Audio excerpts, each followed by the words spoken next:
আপনারা শুনছেন খবর পশ্চিমবঙ্গ ইউটিউব চ্যানেল। এখনই সাবস্ক্রাইব করুন সত্য খবর সবার আগে শুনতে। দেখে নেব আজকের সেরা খবর।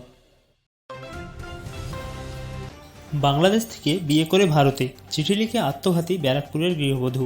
প্রায় 15 বছর আগে বাংলাদেশ থেকে বিয়ে করে ভারতে আসেন কাকলি সরকার। স্বামী সবুজ সরকারের সঙ্গে সুখেই সংসার চলছিল বলে জানা গিয়েছে। তবে পশ্চিমবঙ্গে এসআইআর চালু হওয়ার পর থেকেই আতঙ্কে ছিলেন পরিবারটি। বৃহস্পতিবার রাতে বাড়ির ছাদে উঠে আগুন লাগিয়ে আত্মহত্যা করেন কাকলি, এমনই দাবি শ্বশুরবাড়ির পক্ষের। ঘটনার তদন্তে নেমে মৃতের স্বামী, শ্বশুর ও ভাসুরকে আটক করেছে পুলিশ। উত্তরবঙ্গে লাল সতর্কতা, দক্ষিণেও বৃষ্টি চলবে। মন্থার দাপটে বিপর্যস্ত রাজ্য দার্জিলিং সহ উত্তরবঙ্গের 4 জেলায় জারি হয়েছে প্রবল বর্ষণের লাল সতর্কতা। কলকাতা ও দক্ষিণেও বৃষ্টি চলবে বলে জানিয়েছে আবহাওয়া দপ্তর।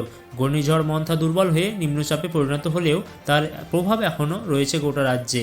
উত্তরবঙ্গের বৃষ্টি তীব্র হলেও দক্ষিণে তার মাত্রা তুলনামূলকভাবে কম। দার্জিলিংয়ে ঘন ঘন ধস নিয়ে উদ্বিগ্ন জাতীয় পরিবেশ আদালত। রিপোর্ট চাইল কেন্দ্র ও রাজ্যের কাছে। প্রবল বর্ষণে ধসে ব্যাপক ক্ষতিগ্রস্ত হয়েছে দার্জিলিং। পরিবেশে এই মারাত্মক অবক্ষয় নিয়ে উদ্বেগ প্রকাশ করেছে জাতীয় পরিবেশ আদালত।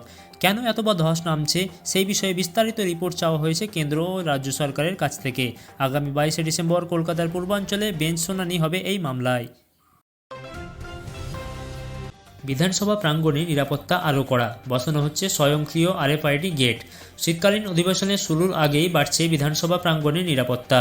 উত্তর ও দক্ষিণ গেটে বসানো হচ্ছে RFID যুক্ত স্বয়ংক্রিয় ব্যারিয়ার গেট। শুধুমাত্র অনুমোদিত ও RFID ট্যাগযুক্ত যানবাহনই প্রবেশ করতে পারবে বিধানসভা প্রাঙ্গণে। মুখ্যমন্ত্রী, মন্ত্রী ও বিধায়কদের প্রবেশপথে এই গেট বসানো হবে। দুর্গাপুরে ডাক্তারি ছাত্রী ধর্ষণকাণ্ডে চার্জশিট পেশ করল পুলিশ। মাত্র 20 দিনের মধ্যেই চার্জশিট জমা দিল পুলিশ। বৃহস্পতিবার দুর্গাপুর মহকুমা আদালতে চার্জশিট পেশ করা হয়। আইনজীবী সূত্রে জানা গিয়েছে, অভিযুক্তদের মধ্যে একজন হলেন ওই ছাত্রীর সহপাঠী। উচ্চ মাধ্যমিকের প্রথম সেমিস্টারে সেরা পুরুলিয়া রামকৃষ্ণ মিশন। প্রথম 10-এ 24 জন ছাত্র। অসাধারণ ফলাফল করেছে পুরুলিয়া রামকৃষ্ণ মিশন বিদ্যালয়ের ছাত্ররা।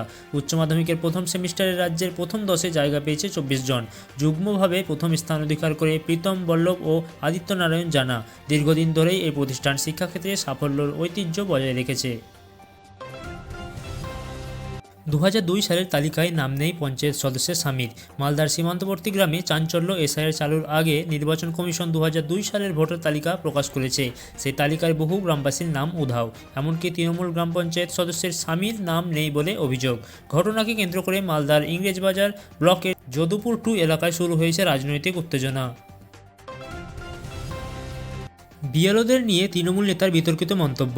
না আনলে তালিকা বেঁধে রাখুন। কোচবিহারের শীতলকুচিতে দলীয় সভা শেষে তৃণমূল জেলার চেয়ারম্যান বর্মন বলেন, বিএলও যদি 2002 সালের পূর্ণাঙ্গ ভোটার তালিকা না আনেন বা দেখাতে না পারেন, তাহলে তাদের বেঁধে রাখতে হবে। পচাগড় গ্রাম পঞ্চায়েতের একটি বুথে দেখা গেছে 400 জনের বেশি ভোটারের নাম নেই। এমনই অভিযোগ উঠেছে বলে জানা গেছে। আলিপুরদুয়ারে চা বাগানে আতঙ্ক। তালিকায় নাম নেই 70% শ্রমিকের। বিশেষ নিবিড় সংশোধনের বিজ্ঞপ্তি জারি হতেই মাঝের ডাবরি চা বাগানে ছড়িয়েছে উৎকণ্ঠা। দেখা গেছে 279 ও 80 নম্বর বুথের 70% ভোটারের নাম উধাও। স্থানীয় পঞ্চায়েত ও সদস্য ও বিএলওর কারোর নামই নেই তালিকায়। শ্রমিকরা দায় চাপিয়েছে নির্বাচন কমিশনের ওপর। বাগান কর্তৃপক্ষ জানিয়েছে যে বিষয়টি প্রশাসনের নজরে আনা হয়েছে। কলকাতায় দুঃসাহসিক সোনা লুট। মাথায় বন্দুক ঠেকিয়ে ব্যবসায়ীর কাছ থেকে উধাও 3 কোটি টাকার সোনা। খাস কলকাতার স্মৃতিতে রাতের বেলা সশস্ত্র দুষ্কৃতীদের হাতে আক্রান্ত হলেন স্বর্ণ ব্যবসায়ী সঞ্জিত কুমার দাস। স্কুটারের ডিকিতে থাকা প্রায় 2 কেজি 380 গ্রাম সোনা লুট করে পালায় দুষ্কৃতীরা। সোনার বাজার মূল্য প্রায় 3 কোটি টাকা। ঘটনা তদন্ত শুরু করেছে পুলিশ। আপনারা শুনলেন খবর পশ্চিমবঙ্গ ইউটিউব চ্যানেল। গুরুত্বপূর্ণ খবর শুনতে এখন সাবস্ক্রাইব করুন খবর পশ্চিমবঙ্গ ইউটিউব চ্যানেলটি।